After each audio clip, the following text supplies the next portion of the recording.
Attention, cet épisode a rencontré quelques soucis liés aux droits d'auteur et n'a pu être mis en ligne qu'au prix de certaines modifications. Les extraits du film utilisé ont donc été grandement modifiés et se trouvent pourvus d'un overlay que je qualifierais de charger sa mère. Nous admettons volontiers que le résultat laisse à désirer, mais afin de préserver sa santé mentale et après une quinzaine de tentatives, le monteur a estimé que cela ferait l'affaire. Merci de votre compréhension et voici leurs histoires.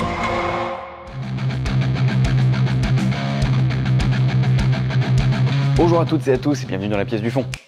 Mortal Kombat. Mortal Kombat. Fatality. Mortal Kombat. Finish him. Mortal Kombat. Hadouken.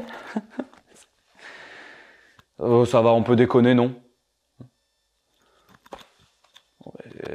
Mortal Kombat. Est-ce que j'ai vraiment besoin de vous présenter Mortal Kombat, hein, une licence de jeux vidéo si fertile que je pourrais passer 15 minutes à vous énumérer la liste des jeux qui la composent, tout ça pour quand même revenir à Mortal Kombat 1.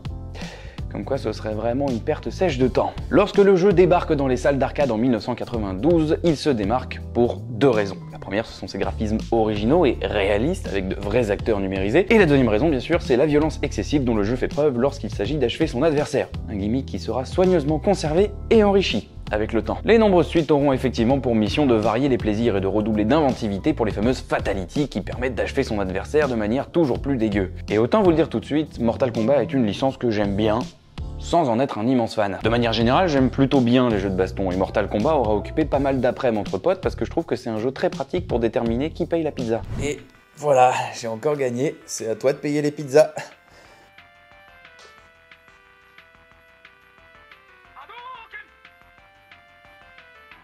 J'ai donc joué à quelques Mortal Kombat par-ci par-là, et j'ai aussi pas mal joué à Mortal Kombat Armageddon en solo sur Wii. Oui, je vous entends me juger d'ici, mais je dois admettre que je suis pas plus diverti que ça par le festival d'hémoglobine. Je trouve ça fun pendant 5 minutes, mais ça a pas sur moi un fort taux de rétention, quoi. En revanche, et pour la parenthèse, j'ai pas mal joué au jeu Injustice, développé par le même studio, et qui est pour moi un Mortal Kombat plus soft sur lequel on aurait appliqué un skin DC Comics. Mais c'est quand même des jeux que je trouvais très cool à l'époque. Bien sûr, étant une licence à succès, Mortal Kombat aura eu droit à ses films. Un premier en 1995, réalisé par Paul W.S. Anderson, qui fut un joli succès et qui aura logiquement droit à sa suite en 97. Un bel échec, cette fois-ci réalisé par John R. Leonetti, qui signe avec Mortal Kombat son premier film à la réalisation, mais qui a été directeur photo sur des trucs très cool comme Hot Shots 2. Bon, après, il a aussi fait des trucs moins connus comme un truc qui s'appelle The Mask. Je pense que c'est... Enfin, on s'en fout. Hot Shots 2, des films qui sont sûrement cultes pour beaucoup d'entre vous, mais que personnellement j'ai toujours vu un petit peu comme des nanars où les personnages font des pirouettes sur de la musique techno. Désolé.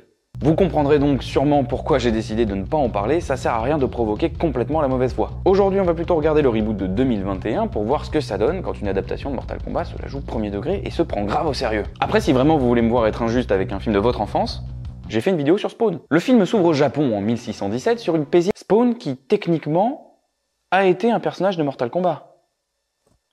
Je disais donc, le film s'ouvre sur une paisible après-midi en forêt, chez les Hasashi, et dont l'acteur était censé incarner Jax dans Mortal Kombat 2, avant de refuser pour Spawn. C'est fou, il y a des passerelles. Pardon, j'arrête. Merci, je disais donc, le film s'ouvre au Japon en 1617 sur une paisible après-midi en forêt chez les Hasashi, où Madame jardine pendant que Monsieur revient du puits avec le gamin. A priori tout va bien, ils ont une petite maison, un petit bébé, un petit potager, ils sont amoureux et ils ont même un garde du corps. Même si on dirait plus un gars qui a paumé son chemin chaque fois qu'il passe dans le champ. Mais je suis déjà passé près de ce petit rocher là. Puis Hanzo, c'est son nom, repart chercher de l'eau pour le potager, parce que c'est que ça boit les potirons. C'est alors que des guerriers, manifestement chinois, je le dis parce que les sous-titres le précisent, non pas que ça se voit sur leur gueule. Des guerriers chinois donc se pointent pour faire une gladiator. Ils tuent d'abord les gardes du domaine avant de rendre visite à la famille d'Hanzo. Étant elle-même très peu qualifiée à la bagarre, son premier réflexe c'est de cacher son bébé sous le plancher. Oh, ça fait remonter des souvenirs de mon enfance.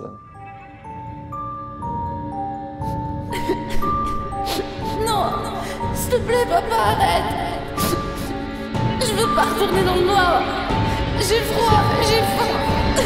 C'est alors que débarque le grand méchant chinois, qui se rappelle qu'il aura plus de charisme s'il lâche son arme et qu'il met les mains derrière le dos. Il demande où est Hanzo et plutôt que de répondre dans ton cul, sa femme fait non de la tête. Lorsqu'il revient chez lui, Hanzo découvre son staff assassiné et sa femme littéralement refroidie. Dégoûté de devoir désormais s'occuper lui-même des potirons, Hanzo va buter les assaillants dans un déluge de sang numérique. Il se saisit ensuite du truc que sa femme utilisait pour jardiner afin de continuer à buter des gens, ce qui fait que je ne sais pas si je dois appeler ça un kunai ou un plantoir. Toujours est-il que pour une arme qu'il a confectionnée il y a 14 secondes, il s'en sort plutôt bien avec. Bon, après, les lois de la physique étaient pas forcément dispo ce jour-là, hein, j'imagine, mais enfin, c'est pas grave, on tolère. Il va ensuite retrouver le grand méchant tranquillement en train d'attendre sur son rocher de méchant. Donc visiblement, le méchant connaît le gentil, il souhaite mettre fin à sa lignée pour empêcher la réalisation d'une prophétie, blablabla, d'accord, c'est super, bagarre. Bon, voilà, c'est à peu près ce à quoi vous vous attendez, hein. Il y a des coups de poing, des coups de pied, le méchant a globalement le dessus, brisage de couilles, bagarre, la physique ne marche toujours pas, le méchant poignarde le gentil dans l'organe vital qui est l'épaule, le gentil promet de se venger et...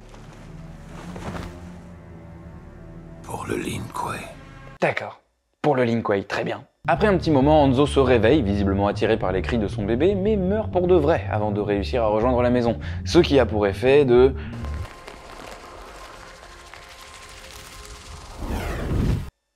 D'accord. Donc il fait ça, et l'orage se pointe, ce qui, dans l'univers de Mortal Kombat, ne peut annoncer qu'une seule chose. Raiden, le dieu du tonnerre, himself. Cependant, Raiden est un personnage que j'aime plutôt bien et que je trouve assez classe. En même temps, dieu du tonnerre, ça fait classe sur le CV, y a pas à tortiller. Et dans la plupart des représentations du perso que je connais, en tout cas, il a les yeux blancs, voire lumineux, ce qui le rend encore plus classe. Ici, ils lui ont mis un petit effet de glow tout pourri. Ça rend pas pareil, ça rend pas pareil. Je sais pas si c'est l'effet recherché ou si c'est un truc improvisé au dernier moment sur After Effects parce qu'il fallait bien occuper les stagiaires de 3ème, mais j'y arrive pas. J'arrive pas à le prendre au sérieux avec la tronche que ça lui fait. Chacune de ses apparitions me fait rire. Surtout que c'est un des persos qui se prend le plus au sérieux et puis il a son petit effet tout pourri là, Non. Bon, du coup, le dieu du tonnerre retrouve le gamin sous le plancher. Ah bah là, ça me rappelle beaucoup moins mon enfance. Moi, c'était des mecs habillés en policiers, en général. Et se barre, laissant place au titre du film et à du texte qui nous explique le scénario. C'est toujours bon signe. Et en gros, ça nous dit qu'il y a un tournoi entre les différents royaumes et que celui qui en gagne 10 a le droit d'envahir l'autre. Ça me fera toujours marrer, ces univers où t'organises un tournoi pour décider du destin de tout un monde, mais où tu cadres quand même un peu les choses. Mais surtout, on apprend que le royaume de la Terre est relativement claqué au sol, ayant déjà perdu 9 tournois sur 10. Bon, enfin, heureusement, il y a une prophétie qui annonce qu'un descendant de Hanzo viendra sauver le bordel. Bon, bref, il y a des gentils, il y a des méchants, il y a une prophétie. Bagarre. Putain, un petit bond dans le temps, on retrouve Cole, notre futur héros qui se prépare pour un combat, parce que c'est un film de bagarre. Sauf que Cole est un combattant dont le palmarès est plutôt derrière lui. En gros, il est mauvais. Comme en témoigne le manque de soutien total de son coach. Combattre, ça veut dire porter des coups et se défendre, cogner dans le vent, c'est pas assez, tu devrais y réfléchir. Donc évidemment, pendant son combat, il est en mauvaise posture et malgré les encouragements fort utiles de sa fille... il abandonne. Et pendant ce temps, dans l'outre-monde... Merde, où est-ce que j'ai rangé les transitions, moi ? On retrouve Sub-Zero convoqué par le grand méchant. Et je sais qu'il faut que ce soit le grand méchant et tout, mais est-ce qu'il a vraiment besoin d'installer son bureau dans un endroit aussi dramatique? Parce que c'est pas lui qui se tape la montée à chaque réunion quand même. Bref, le grand méchant est inquiet au sujet du tournoi. Oui, ça fait 9 éditions qu'il nous roule dessus, mais là il est inquiet. Inquiet à cause de la prophétie, puisqu'il a la gentillesse de nous le rappeler, un descendant de Hanzo viendra battre l'outre-monde et sauver le royaume de la Terre. Ce à quoi Sub-Zero répond qu'ayant buté toute la famille de Hanzo au début du film, a priori il n'y a pas de bile à se faire. Et bordel, la scène d'intro c'était en 1617. Ça fait 400 ans que Sub-Zero est censé avoir fait le boulot et que son patron continue de s'inquiéter au sujet de la prophétie. Non mais ça fait plaisir la confiance. Mais peu importe, le grand méchant ordonne à Sub-Zero d'aller buter tous les combattants du royaume Terre parce que pas de combattants, pas de tournoi, pas de tournoi, pas de défaite, pas de défaite, pas de palais.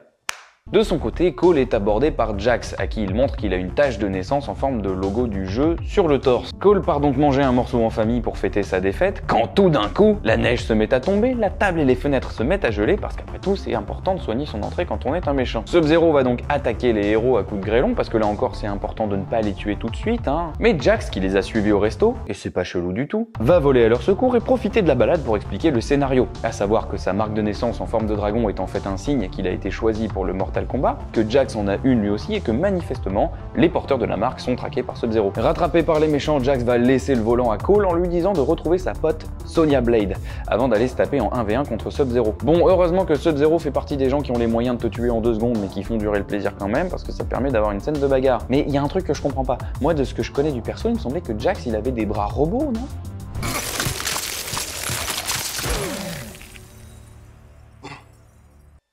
Ah oui, non, mais voilà, c'est pour ça. Bon bah du coup Sub-Zero wins et pendant ce temps-là, Cole suit les instructions de Jax pour rejoindre Sonya Blade. Il s'infiltre en passant par-dessus la clôture et voilà, ça me saoule. À tous les coups, la bagnole elle aura plus de batterie tout à l'heure quand il faudra la reprendre. Ça m'énerve. Il est chaleureusement accueilli par Sonya Blade qui, après lui avoir cassé la gueule, l'emmène dans son charmant mobil-home où Jax et elle enquêtent sur les gens qui portent la marque, nous apprenant au passage que la marque est héréditaire, Jax ayant obtenu la sienne après avoir battu le combattant qui la portait. Donc après un peu de lore sur les jeux et des flashs de Hanzo, que je me demande si ça veut dire que Cole et lui sont liés dans ce film qui traite d'une prophétie sur la descendance d'Hanzo, nous sommes présentés à Kano. Salut chérie. Un personnage qui allie poésie et subtilité dans un écrin d'élégance afin que sa compagnie soit pour tous et tout le temps l'équivalent d'une délicate et chaleureuse caresse. Moi au moins j'ai aucune exigence, juste envie de voir si t'es une vraie blonde. Je crois qu'il parle de ça. Chacun ayant bien fait connaissance, le scénario repointe le bout de son nez sous la forme d'un lézard invisible qui crache de l'acide, missionné par le grand méchant. Kano passe la meilleure journée de sa vie. Qu'est-ce que tu fous? T'es conne ou quoi? Mais parvient quand même à se libérer et prouve qu'il est malgré tout le plus compétent de la team. Après ça fait bagarre avec des cabrioles pas très utiles et finalement...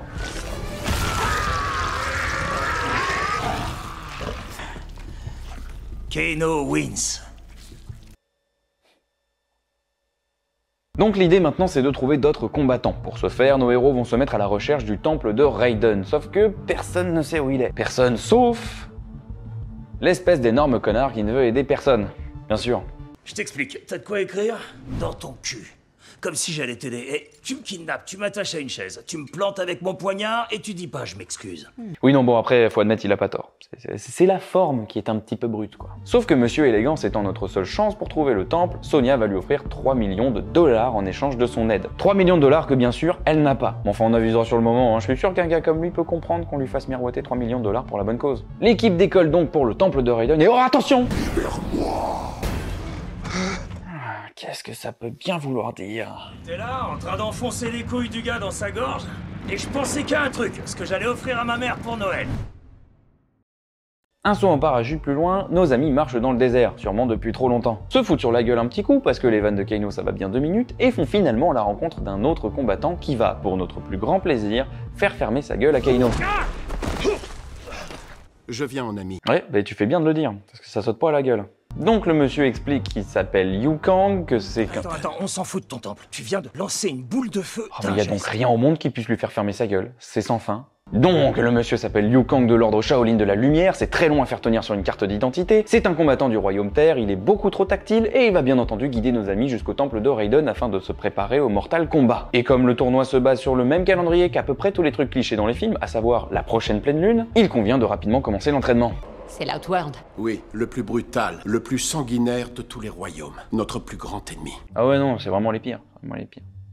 Puis surtout, ce qui est chiant, c'est qu'il nous poutre le cul à chaque fois, quoi. On est claqué au sol, en fait. Bah, moi, déjà, j'ai les pieds plats. Bernard, c'est plutôt son mal de dos. Oui, non, les compètes, pour nous, c'est compliqué. Nous, on fait ça en amateur, pour le plaisir, tu veux. Enfin, quand on voit le niveau en face, c'est... Non, c'est décourageant. Donc, pendant que Liu Kang fait le discours le moins motivant du monde, Sonya s'aperçoit que son pote Jax a survécu et qu'il a également été rapatrié. Les combattants ont enfin le droit de rencontrer Raiden, qui va leur expliquer que ce sont des merdes, et bully Kano parce que on change pas une équipe. Il passe déjà une journée de merde, je vois pas pourquoi on changerait.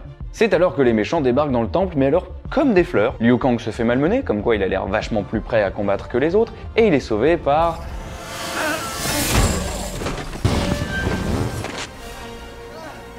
Bon ok, c'est un peu cool. Le grand méchant débarque à son tour, il explique qu'il veut s'emparer de l'âme des gens parce que c'est un méchant, et Raiden protège sa team en invoquant un bouclier parce que c'est un gentil. Ensuite, Liu Kang apprend aux combattants que leur entraînement a en fait pour but de révéler leur pouvoir, puisqu'ayant été choisis et portant une marque, ils ont un pouvoir enfoui en eux, l'arcana, sauf Sonya. Parce que je l'ai pas dit, mais Sonya, elle n'a pas de marque, donc elle est là en pur bénévole depuis le début. Du coup, elle retourne veiller Jax, qui se réveille juste à ce moment-là, et donc on a une petite séquence entraînement qui se passe pas très bien, en parallèle avec la convalescence qui se passe pas très bien. En gros, notre team pue la merde. Le soir venu, à table, Kano réussit le combo parfait en se moquant d'un handicapé grâce à une blague sexiste avant de demander à manger de manière raciste. Jin Chong, fais tourner l'omelette, ma couille. Des combos pareils, cherchez pas, même dans le jeu, vous n'en faites pas. Bien sûr, c'est évidemment un prétexte pour la scène qui suit où Kung Lao va le remettre à sa place pour le provoquer afin qu'il puisse débloquer son arcana, un œil laser. Et on apprendra un peu plus tard que pour débloquer son arcana, il faut une vraie motivation, il faut trouver la raison pour laquelle on se bat. Cole, par exemple, ce sera protéger sa famille qui va débloquer son arcana. Donc ça veut dire que là, pour Kano... Et vous êtes qui? Une espèce de hippie des cavernes avec une paire de boules de geisha dans le cul? Alors tu te rassieds et tu me passes un bout d'omelette à la con! Ce qu'il motive, c'est avoir l'assiette avec l'omelette. Bon, l'avantage c'est que l'équipe se renforce, l'inconvénient c'est que ça n'aide pas à lui apprendre la modestie. Un laser, putain de merde! Remballe les boules de feu, toi petite merde! De son côté, Cole prend branlé sur branlé sans parvenir à débloquer son arcana. Il est donc convoqué chez le CPE Raiden qui va alors lui expliquer, et vous n'y croirez pas, qu'il est le descendant de Hanzo Hasashi et que c'est pour ça qu'il a la marque depuis sa naissance. J'ai secouru le seul enfant survivant de Hanzo, et je l'ai caché dans le seul endroit où Sub-Zero ne penserait pas à le chercher. Je l'ai caché à Roubaix. Raiden étant décidément très fort pour motiver les gens, il va expliquer à Cole que le talent et la puissance de son ancêtre s'est manifestement paumé en chemin. Ouais, parce que de mon temps, si vous voulez, on avait des vrais ninjas, hein. On n'avait pas vos toc-toc et Amstramgram de je sais pas quoi, là. Et va ensuite lui ouvrir un portail pour qu'il retourne chez lui comme la petite merde qu'il est. Et pendant ce temps, chez les méchants, c'est réunion de méchants. La grande chasseresse, Mitara, elle est magnifique, n'est-ce pas? Et ces hurlements là, c'est vraiment bandant. Voilà, mais oui, dis donc. Donc le poète là, c'est Kabal. Comme Sébastien. Et donc la strate de Kabal, c'est d'aller voir Kano, parce que c'est un ancien pote à lui, et de le convaincre de trahir ses potes contre de l'argent. Ce qu'il parvient à faire en à peu près 4 secondes et demie, douche comprise. Voilà, très bien. Mais contre de l'argent. Que Sonia arrive à le convaincre avec de l'argent, je veux bien. Parce que le but c'est de sauver le monde. Mais là, trahis tes potes et tu seras riche. Quand le projet c'est qu'un sorcier de l'outre-monde envahisse la Terre pour y semer la désolation. A priori, ça sonne pas comme un futur où l'argent a encore la moindre valeur. Puis de l'argent qui viendrait d'où en plus? Il est pété de thunes le Changsung là? Bon, quoi qu'il en soit, Kano va accepter et percer les défenses de Raiden, permettant aux méchants d'entrer chez les gentils. Le montage va donc alterner entre le temple, où les gentils se battent avec les méchants, et la maison de Cole, à qui Goro rend une petite visite. Et donc pas grand chose à dire sur cette séquence, hein, c'est de la bagarre, si ce n'est que la gravité se fait encore timide, Sonia est épargnée parce qu'elle n'a pas la marque, cet acteur je l'ai découvert dans Astérix et Obélix aux Jeux Olympiques, Kung Lao a manifestement joué aux jeux vidéo, Cole révèle son arcana, une armure qui lui permet d'absorber les coups et de la restituer et de générer des armes, Jax découvre lui aussi son arcana avec de super bras qui lui permettent de sauver Sonia, et enfin Kung Lao se fait aspirer par Changsung, en tout bien tout honneur. Donc après avoir assisté à la mort de Kung Lao, nos héros se réfugient dans l'Animus. Raiden remet le plantoir de son ancêtre à Cole, histoire qu'il puisse jardiner dans le respect de la tradition, et les gentils préparent alors leur contre-attaque. Leur stratégie, séparer les méchants et les combattre en 1v1. Séparer les méchants, mais comment faire, me direz-vous? Mais en fait c'est super simple. Parce que en fait Raiden il peut téléporter n'importe qui de n'importe où vers n'importe où. Mais du coup pourquoi est-ce qu'il a pas juste réglé le problème dès le début et sauvé Kung Lao? Vous auriez dû le sauver. Les dieux anciens ne peuvent s'immiscer dans le conflit entre deux royaumes. Oh mais ferme ta gueule. S'immiscer en sauvant un mec, c'est non. C'est contraire au règlement des dieux, mais téléporter des mecs dans des endroits choisis pour les tuer avec préméditation, ça c'est ok. Il y a aucune influence dans le conflit. Et le mec aurait pu téléporter tout le monde hors du temple pour les protéger, hein, dès le début, mais enfin il a le droit de le faire que les jours ouvrés, j'imagine. Non mais je veux dire, sérieusement, pourquoi le film existe, du coup? Si un des personnages a la capacité de faire ça, le truc se règle en 2 minutes avec des trucs comme ça. Bon, toujours est-il qu'en 1v1, Jax bousille Reiko, Sonia bousille Kano lors d'un combat dans les toilettes, parce que c'est toujours les meilleures scènes de combat, les combats dans les toilettes. Coup Terminator 3, Liu Kang s'occupe de Kabal avec un méga dragon en feu qui déchire, et Cole s'occupe de Mileena avec l'aide très précieuse de Sonia qui a découvert elle aussi son arcana puisqu'elle a récupéré la marque de Kano. Parce que oui, Cole c'est le héros, mais mollo quand même, hein. C'est le héros mais de loin là-bas. Là. Sauf que pendant ce temps-là, Sub-Zero rend visite à la famille de Cole et que... Oh là, attends, cette caméra portée qui suit le personnage d'une pièce à l'autre, me dis pas qu'ils vont oser, me dis... Oh putain, c'est encore légal en 2021 ce genre de plan? Donc Sub-Zero provoque Cole avec le bracelet de sa fille et l'attire ailleurs, comme dans l'infanterie, pour faire la bagarre, parce que c'est un film de bagarre. Alors qu'il se fait poutrer, Cole se rappelle qu'il a le plantoir de famille, qu'il active plus ou moins grâce à son sang, ce qui lui permet d'invoquer le tétanos déjà, mais surtout... Attendez. Voilà. Donc Scorpion versus Sub-Zero, fight, il y a des refs au jeu, il y a des moves plutôt cool, d'autres beaucoup plus convenus, et ça finit en octogone à 2 contre 1. Sub-Zero se fait planter par Cole, puis cramé par Scorpion, qui retourne en enfer après avoir adressé quelques mots à ses descendants, en japonais, je précise. Et comme Cole ne lui répond jamais, j'aime penser qu'il a juste rien compris avant de voir un mec prendre feu. C'est quoi cette journée de fou? Raiden et sa clique rejoignent Cole pour le féliciter, parce que c'est vrai que ça aurait été con d'arriver un petit peu avant pour l'aider plutôt. Il vous était pas défendu d'intervenir? Ah, il répondra pas à cet enfoiré. Non, pour lui, s'en bat les couilles. Le méchant repointe le bout de son groin une dernière fois pour dire que gna gna gna, c'est qu'une bataille de perdu, tu vas voir ta gueule pendant le tournoi, etc. Mais on s'en fout, parce que pour le moment, les gentils ont gagné et vont se mettre en quête de recruter d'autres combattants pour le Mortal Kombat. Et le film se termine sur un tease de Johnny Cage pour la suite. Donc, Mortal Kombat. Mortal Kombat est réalisé par Simon McQuoid, qui n'a réalisé que ça avec quelques pubs, donc pas grand chose à dire dessus, et j'ai pas grand chose à relever de sa réalisation dans ce film-là non plus. Ça reste assez classique, il y a quelques idées sympas, mais pas de plan giga iconique ou de gimmick particulier. Ça filme ce qu'il y a à filmer, sans plus. Et au scénario, on trouve Gary Russo, qui a scénarisé Welcome to Raccoon City auparavant, donc un monsieur qui est habitué à sublimer les adaptations de jeux vidéo. Bien évidemment, oui, c'est du sarcasme. Dave Callaham, quant à lui, a scénarisé pas mal de trucs, Doom, Expendables, Retour à Zombieland, Wonder Woman 1984, les 2 films d'animation Spider-Man ou encore Shang-Chi, du bon et du moins bon donc, mais surtout, il a scénarisé 2 épisodes de la série Jean-Claude Van Johnson, une série dans laquelle Jean-Claude Van Damme joue Jean-Claude Van Damme, un acteur de film d'action étant en réalité un espion sous couverture. J'ai pas vu la série, j'en avais jamais entendu parler avant de faire cette vidéo, mais soyez sûr que ça m'a donné envie. Liste non exhaustive encore une fois, mais le monsieur a un petit CV quand même. Niveau casting, mine de rien, le film va chercher pas mal d'acteurs avec une carrière assez fournie et relativement impliqué dans les arts martiaux. L'acteur qui joue Cole, par exemple, il est plus connu pour être cascadeur qu'acteur. Mais c'est globalement vrai pour plusieurs d'entre eux, notamment les acteurs de Sub-Zero et de Scorpion, qui ont, comme on dit dans le milieu, pas mal bourlingué. Donc mine de rien, globalement, il y a quand même une volonté de faire les choses bien. Encore une fois, je suis désolé pour les gens qui ont grandi avec les premiers films Mortal Kombat, c'est pas mon cas, donc j'ai toujours eu un petit peu de mal. Ce film-là, en revanche, il a pour lui de se prendre au sérieux, à mort. Fini les fonds verts pas ouf, les pirouettes sur fond de musique techno, je trouve que là, les décors, les FX, les costumes, sont plutôt pas mal. Alors c'est évidemment pas la claque du siècle, mais j'imagine qu'un fan de Mortal Kombat est plutôt content de voir les personnages qu'il aime tels qu'ils sont représentés là, parce que hormis Raiden et son petit effet de glow à la con, là, les persos ont quand même plutôt de la gueule. Les costumes sont plutôt cool, les mecs tiennent une bonne forme physique, les FX de chacun de leurs pouvoirs sont plutôt pas mal, les chorégraphies passent relativement bien. Je parlais de la musique techno, pareil, ça c'est fini. Ici on a des compositions qui sont beaucoup plus épiques, qui sont beaucoup plus cinématographiques, avec quand même le thème de Mortal Kombat qui revient en clin d'œil à la fin. De ce que je connais de l'histoire, il me semble que le scénario suit relativement la trame du premier jeu. Il y a des combats, il y a pas mal de persos, il y a de la violence, donc a priori ça remplit le cahier des charges de ce qu'on attend d'un Mortal Kombat. Mais comme nous l'apprennent les relations amoureuses, parfois vouloir bien faire n'est pas suffisant. Alors, je me doute qu'on se colle pas devant un Mortal Kombat pour avoir un scénario giga étoffé et des répliques qui transpirent la subtilité. Mais faut reconnaître que le scénario est super basique et met du temps à se mettre en place. Alors c'est sûrement la faute au côté origin story voulu par ce reboot, mais je trouve que c'est long. Le recrutement, l'entraînement, les arcanas, tout le bordel pour pas de tournoi. Oui, parce que je vous avoue qu'à mon premier visionnage, je pensais qu'on le verrait, le tournoi. Jusqu'à tard, je pensais qu'on y aurait droit, et je trouvais qu'il traînait à arriver. Au final, non. Ce film-là ne fait que teaser le tournoi. On verra ça plus tard. C'est un Mortal Kombat 0.5 en fait.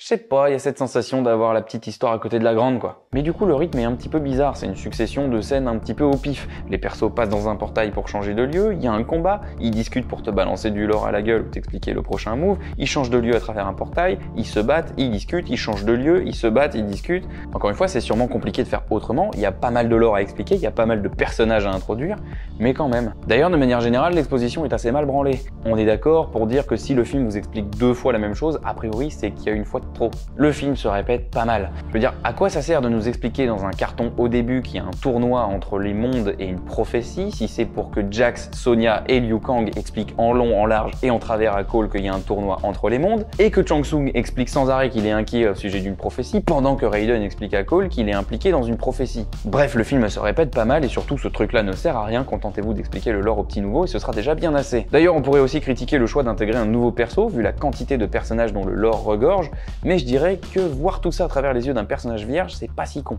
C'est un bon moyen de raconter les bases du Mortal Kombat et de son univers. Pas forcément nécessaire, mais ça peut être pratique. Parce que quitte à créer un nouveau perso, je pense qu'ils auraient pu faire en sorte de le rendre un peu plus intéressant. Cole, c'est sûrement de loin le plus osef. Il est pas très développé, il est pas très attachant, pas très compétent non plus, son pouvoir est pas très clair. Vu que son truc c'est visiblement de savoir encaisser en combat, bon bah on lui file une armure qui encaisse. J'avoue que c'est le perso que je trouve le moins intéressant. Même Kano est plus intéressant et a plus de personnalité en fin de compte. Une personnalité de connard, certes, mais ça compte. D'ailleurs, je salue le taf de l'équipe du film quand je vois l'acteur qui joue Kano réussir à transformer un mec aussi élégant en caniveau sur pattes. C'est un métier. Bon, en vrai, le plus gros défaut du film, je trouve qu'il est assez chiant. L'histoire est longue à se mettre en place, le film se termine là où j'aurais aimé qu'il commence, les scènes s'enchaînent assez mal, beaucoup de répliques sont très connes, mais je trouve qu'il y a quand même du potentiel.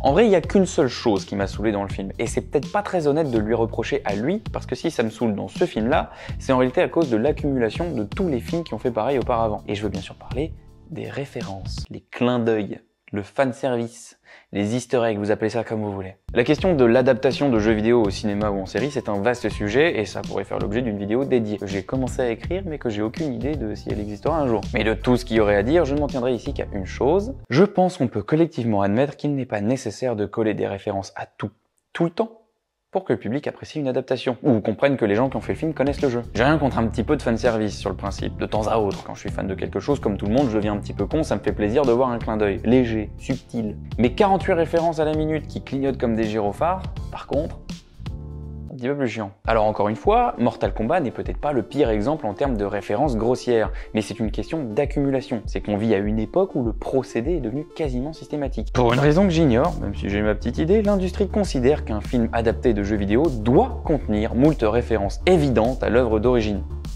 Sinon, le spectateur explose apparemment. Ici, le film veut être plus que généreux en référence au jeu, et encore une fois, il y en a qui sont ok. Par exemple, les moves de Fatality tirés du jeu, en soi, je veux bien. C'est un film de bagarre, ce sont des moves de bagarre, pourquoi pas. Le tag en fond qui fait référence à un combo sur manette, pareil, pourquoi pas, c'est discret, tu peux le rater, ok. Les artefacts dans le fond, genre l'amulette de Shinnok, bon, si tu sais pas ce que c'est, tu comprends pas pourquoi les persos et la caméra s'arrêtent dessus, mais...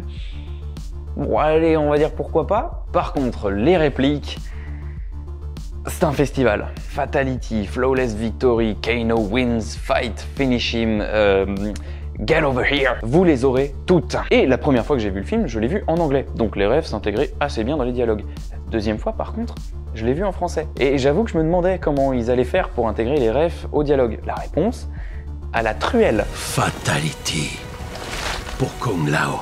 Vu que traduire les refs en français reviendrait à supprimer les refs, t'as juste des persos qui parlent en français et qui switchent en anglais le temps d'une référence. Déjà que bon, on tolère dans un film comme ça que des gens qui vivent aux États-Unis parlent la même langue que des dieux anciens et un sorcier de l'outre-monde, alors que dans ce film le chinois c'est le chinois et le japonais c'est le japonais. Mais pour simplifier, ok, je veux bien, c'est une convention, il y a un monde où tout le monde se comprend, très bien. Mais les persos qui switchent en anglais juste pour caler leur ref, à la limite pour Keno je veux bien parce qu'il est écrit pour être un gros con, donc allez on va dire qu'il switch en anglais et qu'il parle de lui à la troisième personne parce qu'il se trouve cool, mais quand c'est des persos qui se prennent grave au sérieux, alors encore une fois je sais c'est pas dramatique, hein, c'est des petites refs, c'est rien de méchant, ça empêche pas de profiter vraiment du film, et le film il a sûrement de plus gros défauts que ça. Ce qui me saoule c'est que ce soit devenu systématique dans une adaptation de jeu vidéo. Enfin c'est vrai pour plein d'adaptations, mais je trouve que dans le jeu vidéo c'est particulièrement vrai. Qu'on se dise que les joueurs, ils vont être paumés si on les met pas ces refs là, ils vont pas comprendre que c'est leur jeu vidéo qu'on a adapté. Encore une fois, moi je pense qu'on est capable de s'en passer. Après, si ça fait plaisir aux vrais fans, dont je ne fais pas partie, my bad, mais honnêtement, je pense que ça dessert le film plus qu'autre chose. Puis, soit dit en passant, on est d'accord que vous les avez presque toutes calées ici, hein, dans le premier film. J'espère qu'on va pas se les retaper toutes dans les suites. Qu'on n'ait pas une saga où chaque perso prononce son nom à voix haute quand il a gagné. Parce que oui, ça aussi vous l'aurez deviné, mais l'idée ici, c'est de lancer une saga. Je sais que ça en saoulera certains, depuis le MCU, tout le monde se met à vouloir faire son petit Cinematic Universe avec plus ou moins de succès. Alors ici, pas de scène post-générique, mais il y a quand même cette volonté de teaser une suite avec Cage, dont le tease a d'ailleurs été révélé avec Karl Urban, et franchement, je trouve que c'est plutôt pas mal. Donc bref, si je devais résumer mon impression, je trouve que la forme a un certain potentiel, mais que le fond est convenu comme pas permis. Parfois bancal. Voire même un petit peu chiant. Donc dire que le film est bien, ce serait un petit peu abusé, mais peut mieux faire au deuxième trimestre. Quelque part, j'ai quand même bon espoir pour la suite. Mortal Kombat, même si je suis pas le plus grand fan que la Terre ait porté, ça fait partie de ces univers un peu décomplexés que j'aime bien. Et même pas tant pour la violence à outrance en fait, c'est juste que le lore général me plaît bien. Il y a quand même moult personnages très stylés. Bon, de toute façon, moi je préférais Soul Calibur, mais enfin il n'y a pas de film Soul Calibur, alors forcément, Mortal Kombat. Après, truc de merde, pas s'étonner. Oui, parce que, hein, Mortal Kombat, oui, Street Fighter, pas de problème, Taken, on y va, même Dead or Alive, on adapte. Mais Soul Calibur, pas le droit au bonheur. Quoi qu'il en soit, cette vidéo est maintenant terminée, j'espère qu'elle vous a plu. Si c'est le cas, n'hésitez pas à commenter et à liker pour satisfaire ce bon vieil algorithme. Je vous invite aussi à passer une tête sur mon Insta, où je publie du contenu qui n'a pas toujours rapport avec les vidéos YouTube, mais où je fais gagner une Switch 2 chaque mois à l'un d'entre vous. C'est totalement faux, mais on est très peu sur cet Insta, alors venez. Puisqu'en revanche, c'est là-bas que je communique sur les sorties des vidéos. Sur ce, il ne me reste plus qu'à vous souhaiter une bonne journée, une bonne soirée ou une bonne nuit. Prenez soin de vous. Ciao!